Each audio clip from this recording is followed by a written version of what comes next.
You don't see a hammer when you're hammering. Your attention is on the nail, the board, the thing you're building.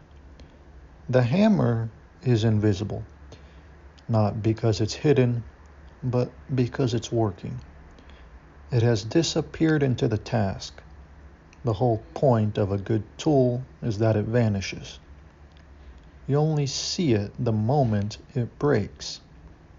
The head flies off, or the handle splits, or it simply isn't where your hand reaches, and suddenly the hammer is the most visible thing in the room. It stops being a way to act and becomes an object you stare at. And in that instant, something else appears too. The entire arrangement you'd been standing inside without noticing. The board waiting, the nails, the work that now cannot proceed. The breakdown doesn't just take the tool, it reveals the world that was built around the tool. A philosopher gave this its sharpest name a century ago. The tool you act through is ready to hand, transparent, trusted, gone into the doing. The tool that fails is present at hand, suddenly an object, suddenly conspicuous, suddenly seen. We live almost our entire lives in the first mode and learn almost everything we know in the second. You discover what you were depending on at the exact moment it stops holding you up. Now hold that thought against this week. The most capable intelligence ever deployed to the public, a mind that millions had folded into their daily work, that other machines had wired themselves into, that whole companies had built upon as if it were ground, was switched off. Not crashed, not degraded, recalled. By order, in an evening, for everyone, all at once. 1 hour it was the air people were breathing, the next hour the room was silent. And in that silence, the dependency lit up.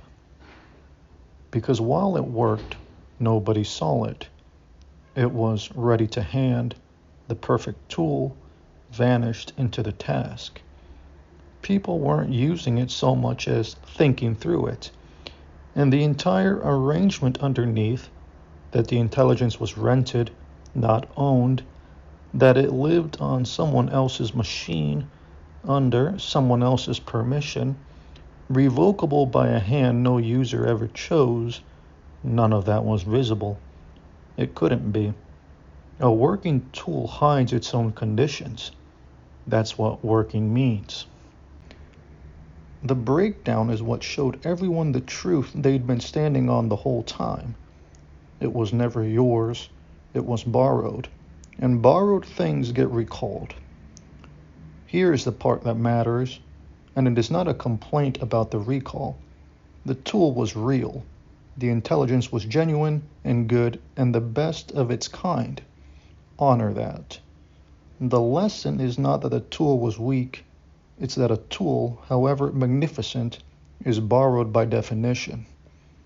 Power you reach through is power someone else can take back, and you will not find out which power that is until the day it withdraws. So the only question worth asking is the one you have to ask before the breakdown, never after. When the tool you can't see finally fails, and every tool eventually fails, what is still standing? Not the borrowed mind. That's gone the moment the order lands. What survives is only two things. What you hold yourself, keys, capital, the reference kept apart, the constraints you carry in your own hands and no one can switch off remotely, and what was recorded outside the tool before it broke, the proof signed and published while the system was still up, the judgment committed to a ledger that doesn't depend on the thing that vanished. Everything else evaporates with the tool. This is enforcement precedes execution at the deepest level. You cannot prepare for the withdrawal during the withdrawal. The preparation is structural, and it is prior. You build for the broken hammer while the hammer still works, because the moment it breaks is the moment it's too late to start. Don't mourn the tool. Audit your dependence on it.